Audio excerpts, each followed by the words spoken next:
如果你知道肚入邊嗰個 BB 遺傳咗病態人格基因，日後有99%會成為精神變態者，咁樣你仲會唔會生佢出嚟呢？呢一日有一班幼稚園學生嚟到參觀，其中有一個細路喺個袋度拎咗隻老鼠出嚟放咗入去，條蛇見到隻老鼠就擘開個口咬落去，嚇到班學生走開晒。唯獨係個細路不單止冇走到，仲好開心好享受咁睇住隻老鼠點樣死。一切都要講返喺25年前，呢一晚落緊大雪，有架露營車嚟到，有一家4口嚟到呢度露營，點知兩兄弟就見到自己嘅父母俾人殺死咗，仲將個頭斬咗落嚟。阿哥就好驚，就即刻將細佬放咗入個篋度。殺人魔就行到嚟啦，佢自己都即刻揾地方匿埋。佢見到殺人魔行緊去細佬嗰度，佢要救細佬，就走咗出去引開個殺人魔。佢俾殺人魔捉住咗，就好殘暴咁打佢。細佬就好驚，喺個篋入邊喺個窿度睇到晒。然後佢同阿哥就俾人發現咗，送到嚟醫院。佢就見到頭先嗰個殺人魔就係呢個醫生嚟嘅。跟住警察就即刻嚟到醫生屋企度進行大規模搜查。就喺呢個時候，原來細佬拎咗把手術刀，偷偷地跟埋咗上車。佢一見嗰個人就一刀介落去塊面度，跟住佢就落車想殺死呢個人。混亂之中，佢就跣低咗，撞咗落去個雪人度，就喺個雪人度跌咗個人頭出嚟。佢就認到係媽媽個髮夾啊！醫生老婆都見到個人頭，佢都嚇到呆咗。佢堅決否認話嗰幾個雪人唔係佢砌嘅，因為證據不足，就將佢暫時放返出嚟。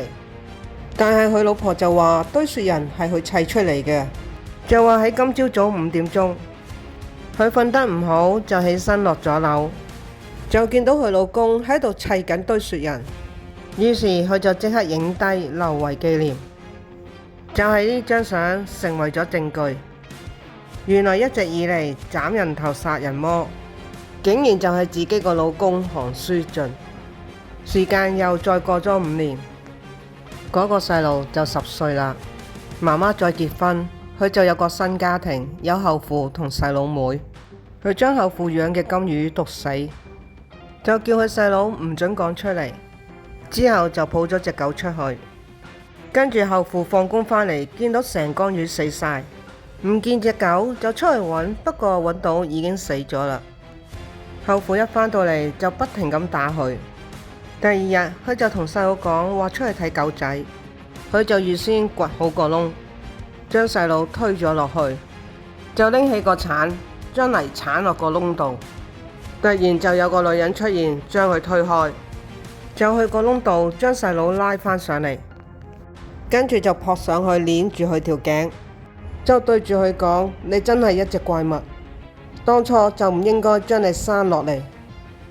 呢一晚佢入到嚟教堂度，佢就問神點解只得佢一個人，同其他人會有唔同。佢不斷咁祈禱，希望神會聽到。佢雖然不斷咁祈禱，希望自己唔好變成怪物，但最終神聽唔到。擁有遺傳基因改變唔到佢命運，佢最終都會同佢老豆一樣成為殺人魔。佢今晚又嚟到教堂，就問神點解我每日都不斷祈禱，求你唔好將我變成一個怪物，但你就無視我每日祈禱，咁你就唔配做神，以後就由我嚟做神，就由我嚟做審判，就由我嚟做處罰。15年後，細路長大成人，佢每次殺人之後都會影相留念，每次殺人嗰種刺激同興奮都會一直徘徊喺佢腦度。今晚佢又殺多一個人。負責呢幾單殺人案件嘅警察，佢叫做高武志。佢個朋友崔雲珠係電視節目導演，因為要製作關於殺人案件特輯，就嚟到差館揾佢。佢就帶咗崔雲珠嚟到兇案現場，話死者隻中指係刻意去屈直嘅，再指去個十字架度。兇手係一個非常之憎恨十字架同教堂嘅人。跟住再去第一個死者地方，當日都發現隻中指俾人屈直咗，都係一樣指住個十字架。佢好想知道當年斬人頭殺人魔個仔依家會喺邊度做緊咩嘢。之後佢就嚟到監獄度見韓書俊，就係呢個殺人魔當年殺死佢父母。原來當年露營車嗰個細佬就係佢，就話一定會揾到你個仔，到時就要你阿仔親眼睇住你死。呢一晚有個女學生，佢叫做鳳儀，佢放學返屋企嗰陣時，有一個人行到去後面度，佢婆婆啱啱嚟到就上前阻止。嗰個人係一個巡警，佢叫鄭巴林，佢哋都係住埋同一個社區嘅。見到佢濕晒，就話要幫佢燙返乾件衫。婆婆就見到件衫冇咗粒紐，就喺孫女件校褸度攞咗粒紐落嚟補返落去。呢一日監獄度有義工表演，鄭巴林都有參加。佢係負責表演魔術，而殺人魔都可以出嚟睇表演。然後就安排咗一個獄友入去個鐵箱度將佢變走。當個鐵箱打開嗰陣時，佢個獄警好朋友羅志國竟然喺入面度，成身俾刀吉傷，流好多血，傷得非常嚴重。韓書俊就行咗出嚟，話要即刻同佢做手術。喺台上面個神父一見到佢行埋嚟就好驚，原來神父就係高武志哥哥，當年就係韓書俊將佢打到變成殘廢。跟住羅志國就送到嚟醫院，負責做手術嗰個醫生就聽到頭先喺監獄度幫手止血嗰個人就係韓書俊。幾日之後又發生咗第4單命案，高武志嚟到就見到死者個身度掛住咗第一個死者個拳套，然後就戴住咗第2個死者嗰隻戒指，跟住就着住咗第3個死者嗰隻鞋，就發現有隻男裝標喺度。佢就覺得奇怪，呢度冇教堂又冇十字架，點解會寫喺呢度嘅呢？佢見到死者隻手塞咗入個口度，佢就掹隻手出嚟，就見到隻中指都係屈直咗，指住個喉嚨喺入面畫咗個十字架喺度。跟住佢就喺上面見到用血寫上咗佢個名。後來知道嗰隻男裝標係屬於羅志國嘅，所以就重新喺監獄度再搜查過，就發現上面有血水滴落嚟。高武志就上咗屋頂度，就見到羅志國當日着嗰套制服，用釘釘成一個十字架喺度。呢一日鳳儀婆婆嚟到做兼職家務助理，原來同羅志國做手術嗰個醫生就係依間屋主，佢叫成耀漢。婆婆就見到有個地下室，佢就諗住行落去清潔，就見到道門冇鎖到，一行入去就見到好多殺人相片。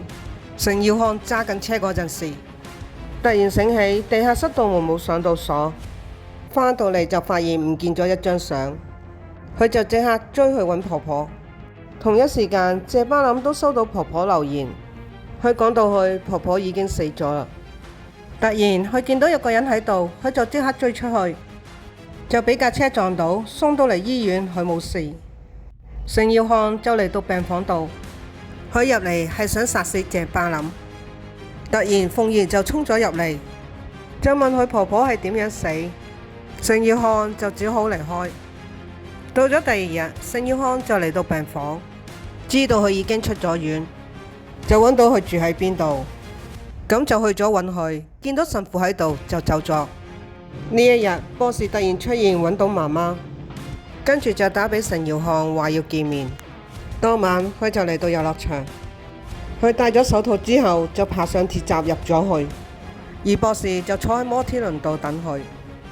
突然摩天輪着晒燈，佢就入咗去將博士殺死，再將屍體掉咗落河度。呢一日韓書俊要求見佢個仔，嚟到探監嗰個人竟然就係成耀漢。媽媽曾經講過，當年除咗佢之外，仲有一個都係擁有病態人格基因。依家嗰個人會唔會只係一個普通人呢？定係已經係精神變態者殺人魔呢？大家好啊！我好中意睇韓劇㗎，尤其係恐怖、宗教同迷信。如果大家都中意我分享嘅韓劇恐怖片，請幫手撳個 like 同鐘仔，多謝大家收看。